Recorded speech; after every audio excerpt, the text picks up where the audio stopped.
Welcome back to the second episode of our interview with Ath and Deb. Last time we touched on their journey living full-time in a motorhome, but today we're diving even deeper. Ever wondered what it's like really travelling with pets? Or how to budget for a dream lifestyle on the road?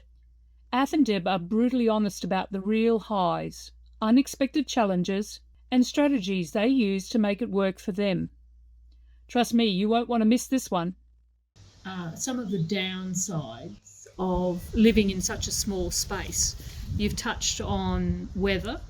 Are you able to expand on that? Weather. Yeah, well, we sort went of the other broke way. tradition. We went when we left. We went north in summer, so we tolerated 2 cyclones, lots of temperatures that were like 38, 39 degrees, And 80, 80%, 34 and 90%. 80% humidity one day. Yeah, like really high humidity. That's So a Cardwell. Yeah. that was a challenge, and because we went north, it was hot, and you can't swim very much when you go north in Well, everything summer. will eat you. Yeah, everything eats you.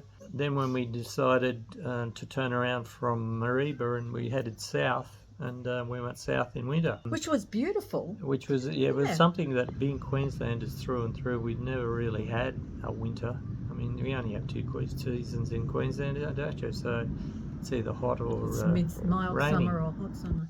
We went down into Victoria and New South Wales and Victoria, and we enjoyed some really, really cool temperatures. It was this year's been a fairly cool winter, locals were saying, everywhere. And they said it also hadn't been a very rainy rain season, but for us it and rained. We had lots We think of it rained the rain, whole time. Lots of cold weather. And and lots of days where my preoccupation was, geez, how much solar have we got today? Not much. That was a constant. Yeah, Oh, I guess. geez, I better start the generator. And then I'd be like, please don't start the generator. I'm so sick of the generator noise. What sort of advice would you like to give to people who are thinking about doing this up front before they launch into purchasing a motorhome? I should clarify that we like to free camp a lot because it's cheap and because generally, it's nice places. So we try and find nice free places. And during winter, there's hardly anyone else there. Also being free, of course, that Just extends your fabulous. budget, right? So neither of us are wealthy, and we capitalise on having a nice motorhome rather than having a lot of nice retirement money. Yeah, we try and free camp as much as we can, and when we do pay, we try and stay powerless if possible. Sometimes the difference between a powered site and an unpowered site is not worth going unpowered, so... Especially if it's going to be raining. Yeah, so we try and go unpowered. You're relying on solar for your recharging your battery and that, because we sort of don't hold back as far as, the luxuries. Well, when we say luxuries, we've got air fryer and coffee machine and hot showers and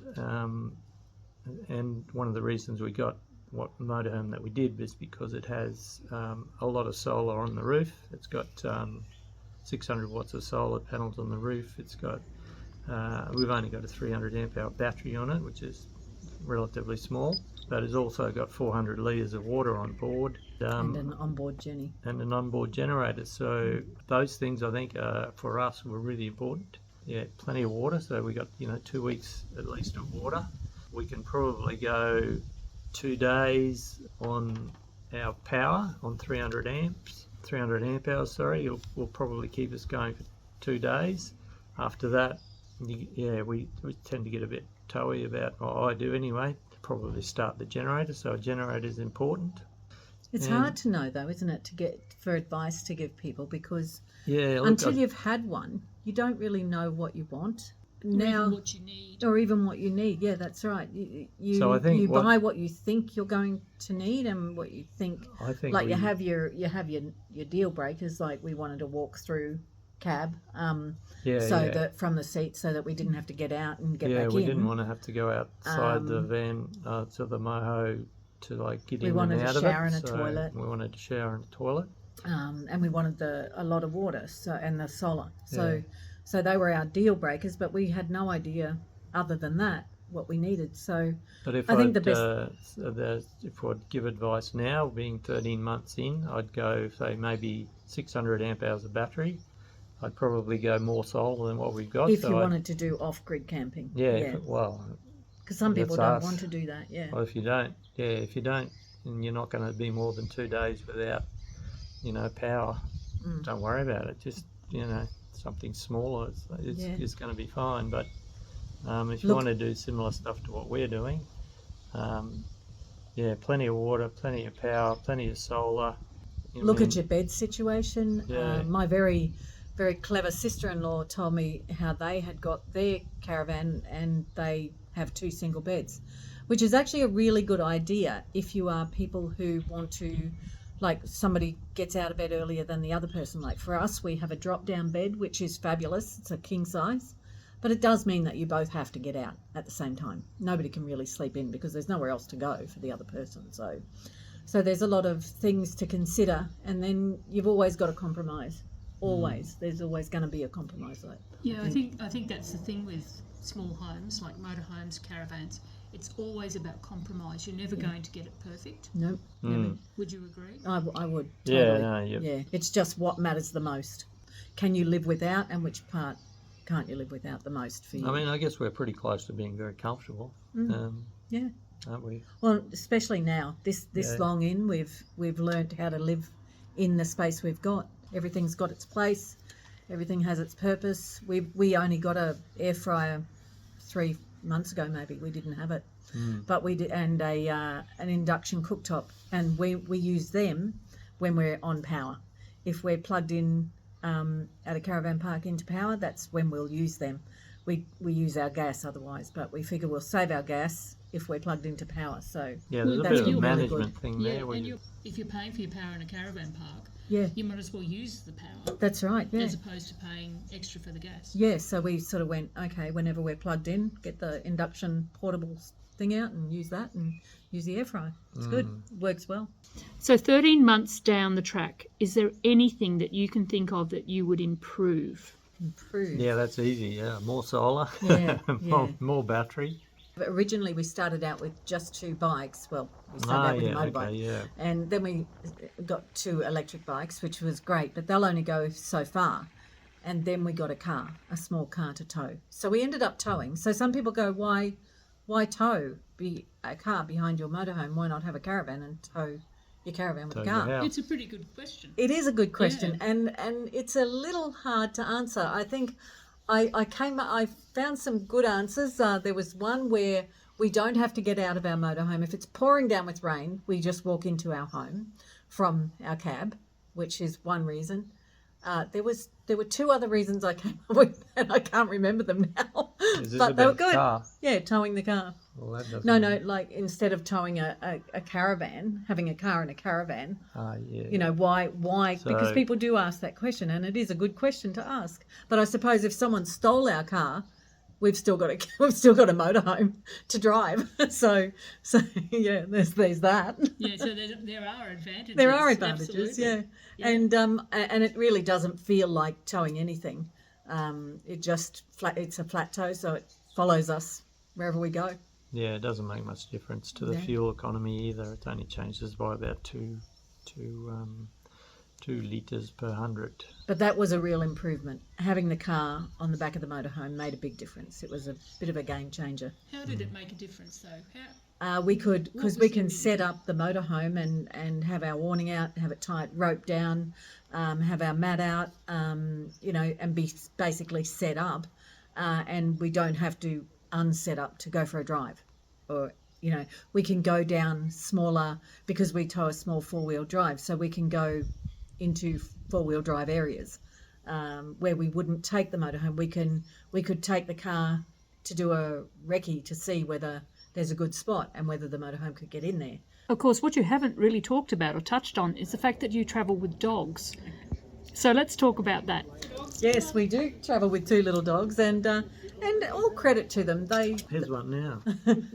This is It's a Izzy. vicious dog. Look at Izzy, it. and she's a bit of an anxious little dog. She's a Moodle, or a Maltipoo, some people call them, a Maltese Poodle cross. And she is an anxious little dog, and all credit to her. We've put This her in is the other lots one. of different situations. This is a Jack Russell. This is Gabby. Lots of different situations, which she's starting to handle a lot better. And actually, I think Sue and Ron would even agree they don't bark as much as they used to. I'm curious about travelling with the dogs because we don't travel with dogs. So I think it changes the way that you travel. It certainly changes where you stay. For those people that would like to travel with their animals in your lifestyle, is there anything that you can give in terms of advice to people who want to travel with their animals? My first piece of advice would be, if you don't have them, don't get them to travel with. I love my little girls and I wouldn't be without them, but I wouldn't get them to travel with because it does restrict you. Yeah, we can't go to national parks. There's some caravan parks won't have them, and if you want to go just on an outing to like a restaurant, or if you want to go to a spot, a bit of a tourist attraction. Yeah. Do they take dogs? restricts Can you you. take the dogs in there with Does. you? So you've got to think about, is it going to be too hot? Where am I going to? In the motorhome, we don't mind leaving them in the motorhome. We usually open the vents, for a but little it's while. usually only for a couple of hours Weather or dependent. so. Yeah. But has it really restricted us that much? Well, I guess it has. There's a lot of things that we've skipped past, but we've still enjoyed this great country and the beautiful things. And I guess because we knew it with the was dogs. going to restrict us, we know when we go somewhere we know that we're not going to be going for a hike in the national park if we can't get the dogs looked after. We've had them looked after a couple of times, which is fine if you can get someone good and someone in the area where you are. But yeah, we know, so we don't look for those things to do anyway. And what about the benefits of having your animals with you? I love them. They're so good. Yeah, they're still good company. Make me laugh. Even on the road. Yeah. And they're a good excuse to drag you out in the morning and go for a walk. Sometimes it's hard to find motivation to get out and actually do exercise. When you got a dog, you got to take them for a walk, take them out for their ablutions. But it's hard when it's pouring down with rain. And you don't have a mud room. The motorhome's the mud room. Yeah, that's a thing too. They we've come got back the in dogs, so soggy as. we can't change them. But Izzy picks up dirt and dust. Like when we went west, she was a red dog. So we do a lot of dog washing. I'm going to ask the question that's on everybody's lips, and that's budget. How much does it really cost? Do you need to be a millionaire to travel around Australia? This is a little bit of a sticking point for some people because some people need more money than others, I guess, to go on tours, etc. But 13 months down the track, does the financial benefits or cons look any different to how you thought it might be? I don't think our budget is any different to when we still had a house. I mean, we struggled to live then. We never had a great bank account then. We still don't have a great bank account now. But I think we're doing what we really, really enjoy doing now. Our biggest and we've always expense wanted is food and fuel. And campsites, I guess. Yes, that's why doing house sitting, we're parked up for somewhere for a little bit, and we don't have any accommodation charges or site fees or anything, or power or anything like that. That's a change you've made to how you're travelling. Yes. And perhaps it wasn't on your radar initially. Yeah. And that's the option of house sitting. How is that going? 9 months in, and we're thinking, we're travelling and we're not staying long anywhere. We're sort of hitting a spot, Or staying if a we night did, it was two, expensive at some of the sites. and then we'd take off somewhere, and we go, well, we're not seeing a lot of what an area has to offer. So what can we do to extend our stay? Because if we stay in a caravan park, we're going to run out of money pretty quick because they're getting more expensive. I ran into a gentleman at a caravan park, and he said, have you ever thought about doing house sitting? We'd used a house sitter in the past, and I never really thought about it. So usually there's a garden involved, so I've always liked gardening. I can now play around in someone else's garden, do a bit of tinkering. I like helping people, so, you know, if we turn up at a house and it looks like they need a bit of help here and there, I'll just do random jobs for them. And we get to look after some really beautiful animals. And we look after some, you know, more pets, because we both love pets. And meet we do farm really nice animals, people as well. And we've met a lot of nice, generous people. Made some lovely friends. Budget-wise, we're surviving no dramas on about $2,000-3,000 a month. Well, I guess our fuel isn't big for the motorhome, is it? Because we do stop in places for a lot longer. We're not filling our diesel tank so much, our big tank, because it's got a 210 litre tank. Car we tow, we spend more we're driving using that more around. Fuel unleaded in that. And I've noticed that our food bill has increased by about $50 a week, because you can't find big supermarkets all the time, so there's a lot of smaller stores where you're buying things and it's a bit more expensive. Corner stores and stuff like that. But then we've got, by saving money on not having site fees, we can go out and do things.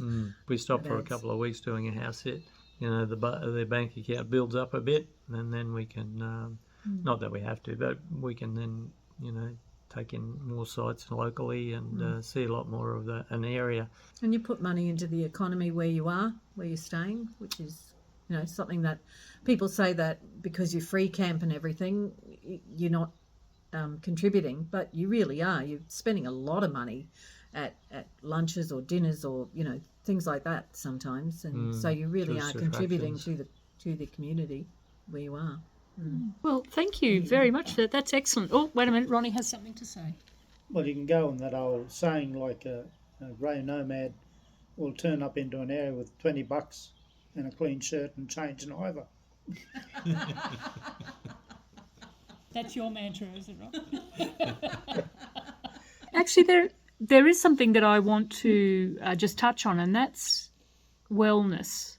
Deb and Ath have experienced unwellness in the last 13 months. And so, without going into any really great details, how did you cope with having, say, a medical emergency or feeling unwell when you were essentially mobile?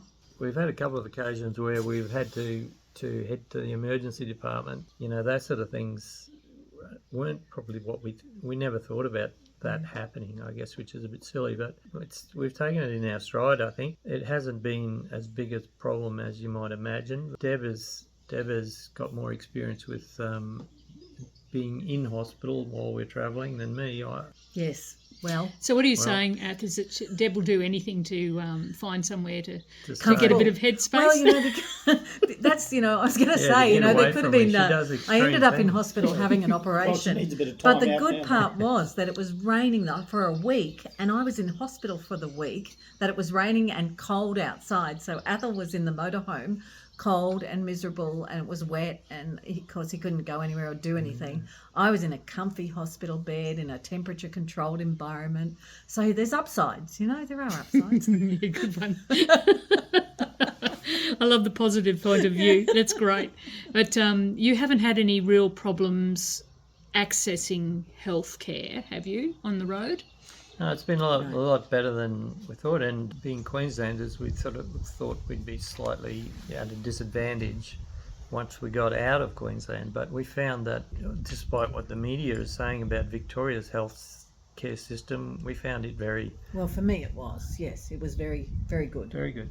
The only thing I'd say is be really careful with your prescriptions, because, you know, they're not always... you're not going to get them filled if you don't have them with you or some sort of proof of it, unless they've got a good link up to another pharmacy that you've used before, you know, if there's the same chain or something like that. That's a really good piece of advice, actually, because Ron here, he's issues filling medication in remote places. This trip I've had a pretty good time, but I just found that the prices in Townsville compared to prices here there's at least $20 a difference. Yeah. And so where I could get all my tablets for, you know, $60 for a month, you know, it was costing me nearly $170. Wow. They have shared some invaluable tips and real-life insight that can make or break full-time travel on the road, whether it's planning for those unexpected events, making your pets comfortable on the road, juggling a budget, or just embracing the freedom of the open road. Their experience could be a blueprint for anybody dreaming of this lifestyle. Stay tuned, as in the next episode, Ath takes you on a tour of their motorhome.